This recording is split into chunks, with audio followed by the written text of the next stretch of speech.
Your life experience, good or bad, is a gift when you share it with others. At Taxi Chronicles, we allow real riders with real stories to share their gift. So hopefully this episode will intrigue, enhance or inspire you. Don't forget to like, share and subscribe. Morning.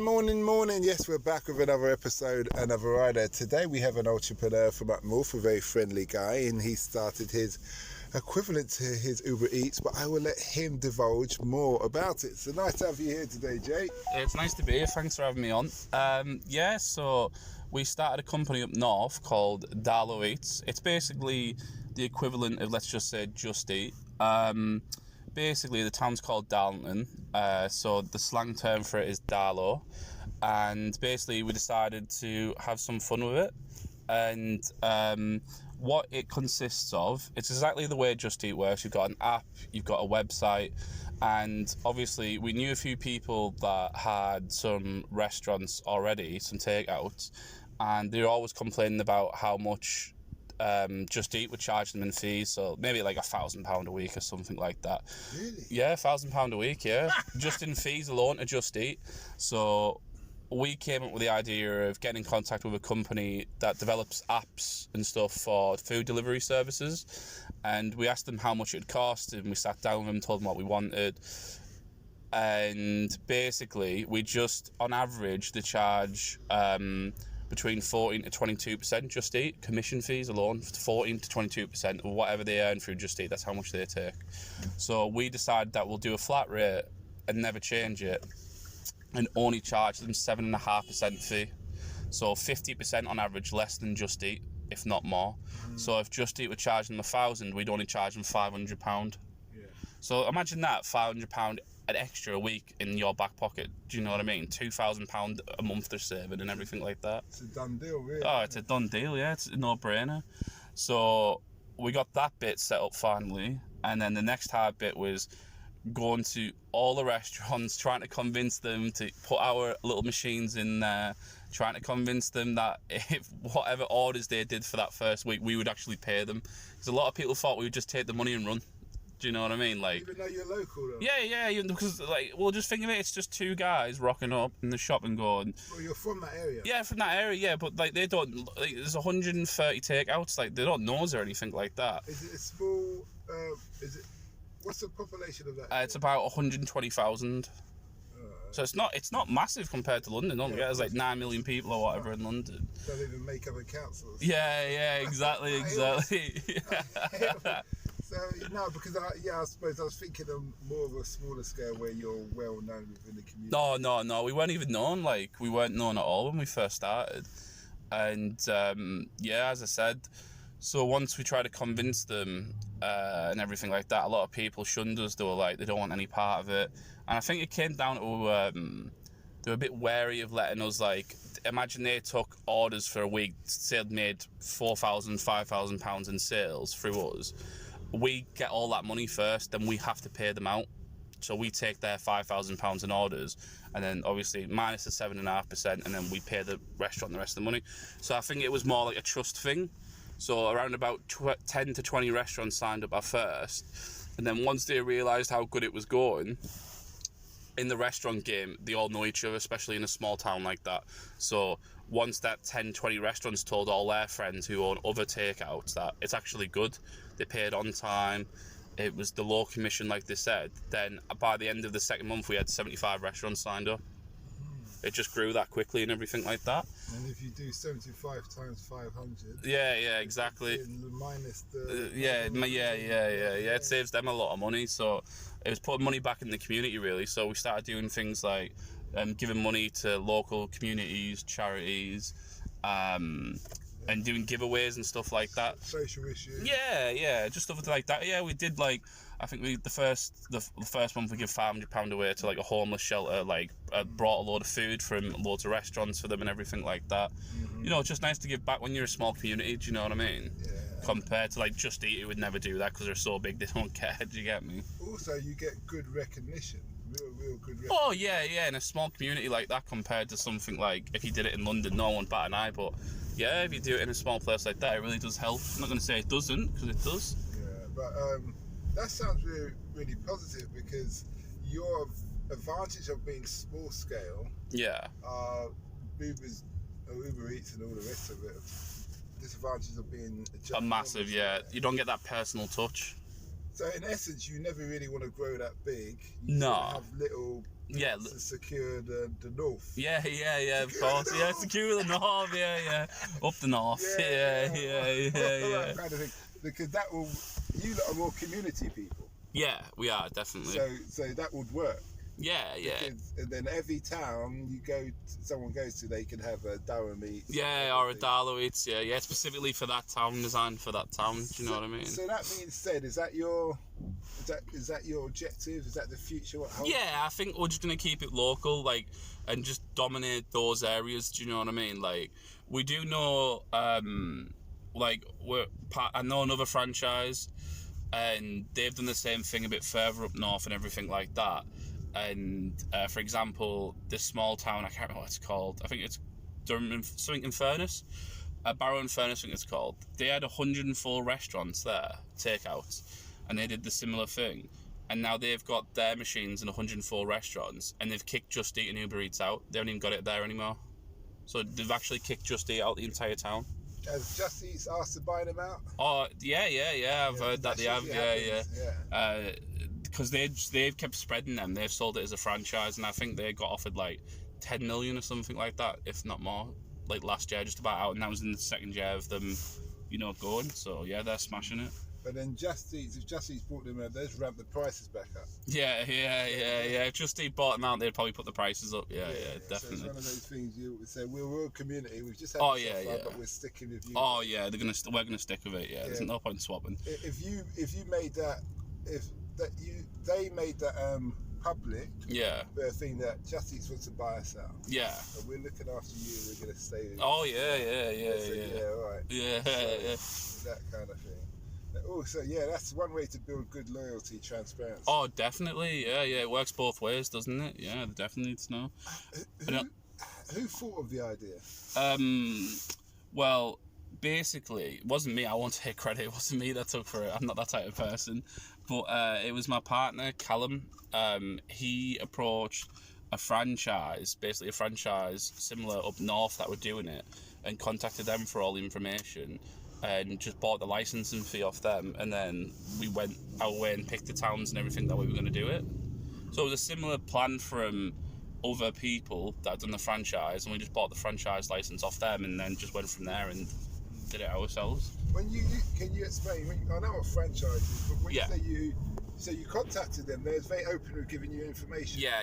So they said to us, they turned around and were like, look, to make it easier, our business plan, our business model, we do sell franchise license fees basically, and what that entails you to is when you buy it, like the people that they already know in contact with and everything, that make the app, make the website, they get you in touch with them and everything like that, and they design it specifically for your area, and you pay them a franchise, right, and you just give them a small percentage of, out of the 7.5% earning that you take and everything like that, and you go from there.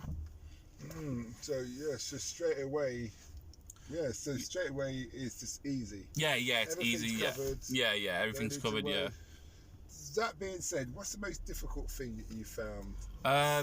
Honestly, the most difficult thing is, I think it was the start, like the first 3, 4, 5 months, when you just had to keep going around and going into every restaurant continuously. Do you know what I mean? Every single night, like you were like, from as soon as the restaurant's open, takeouts at 4 o'clock, 5 o'clock. You're driving from every single restaurant. Going in with sign-up forms. And you get a lot of rejection. You know what I mean? You get a lot of rejection at first. Like people knocking you back. And then it disheartens you. You think, oh, this isn't going to work. It isn't going to work.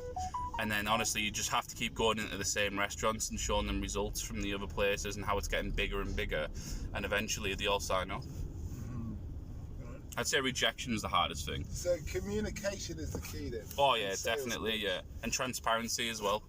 Not lying to them, just show them the results of how good you're doing and everything like that. And not giving up, just keep going back and being, I wouldn't say aggressive, but aggressive is probably the word I'd use. Yeah, just not giving up.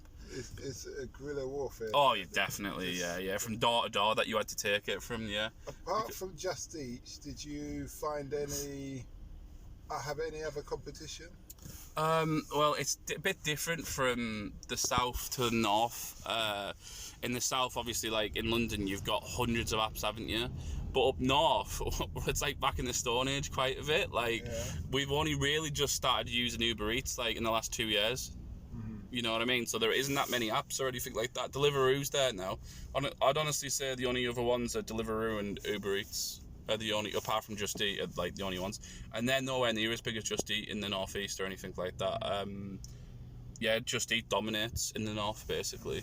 Still does. It has for years, and we don't have loads of different apps like you'd get in London and stuff like that. You know, like Zap or anything like that. Yeah. There isn't that much competition up north. I suppose. I don't know if you know, if you add the 5 biggest cities, barring London, together, in England, it only comes up to half of London's population. Does it actually? Yeah.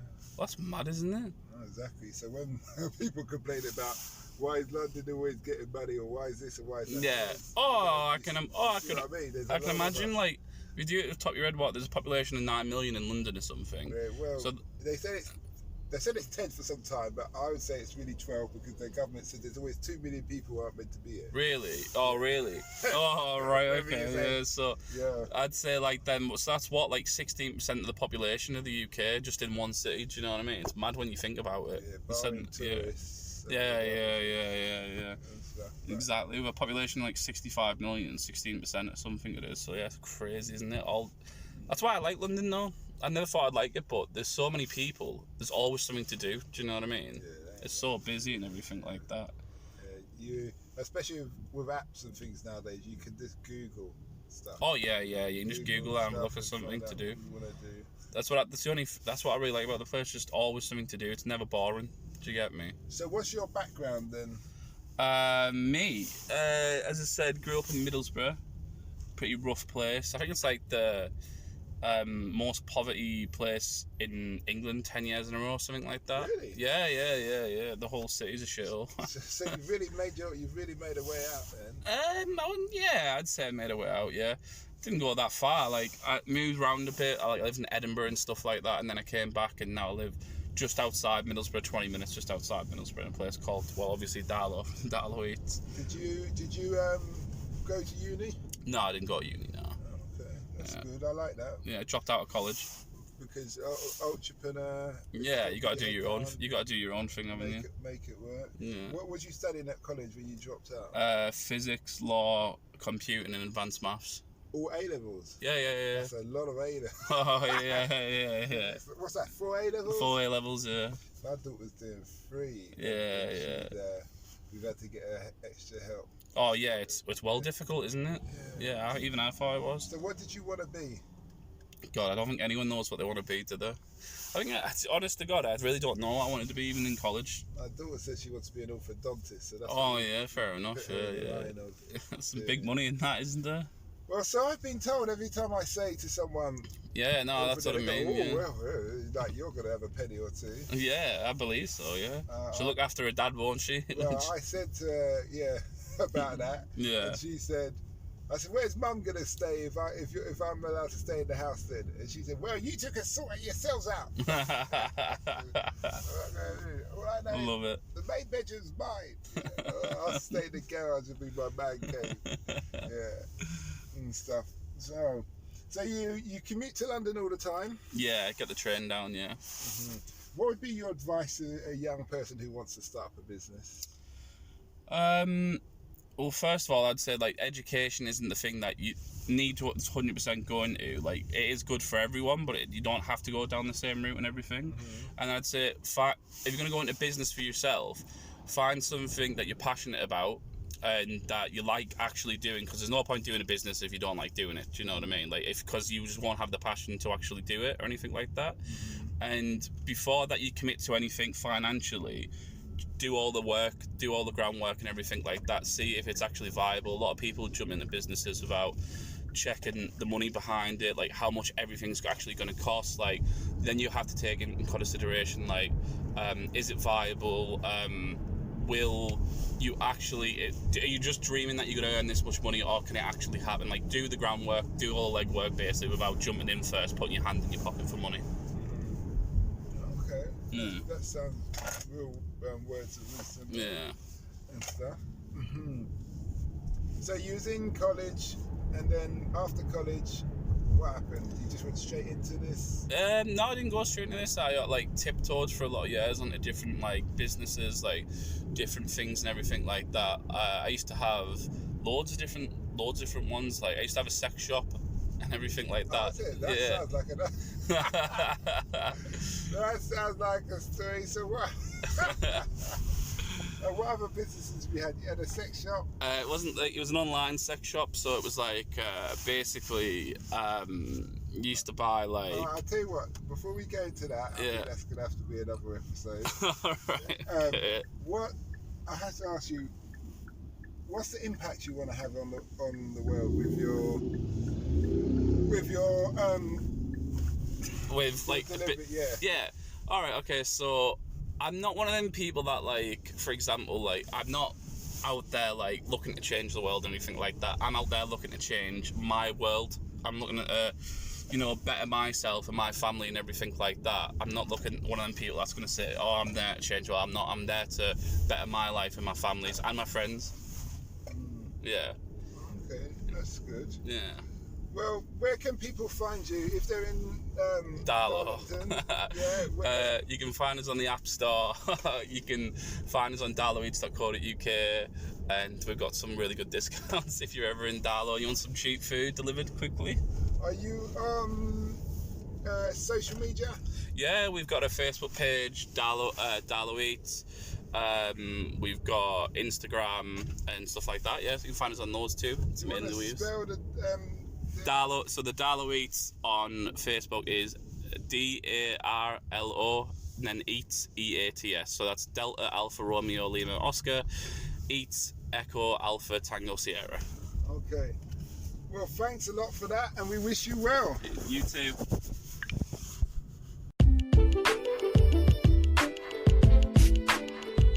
We hope you liked that Taxi Chronicles interview. Don't forget to share and subscribe to get the latest episode. Ever considered investing in the continent with the fastest growing economies and population on Earth?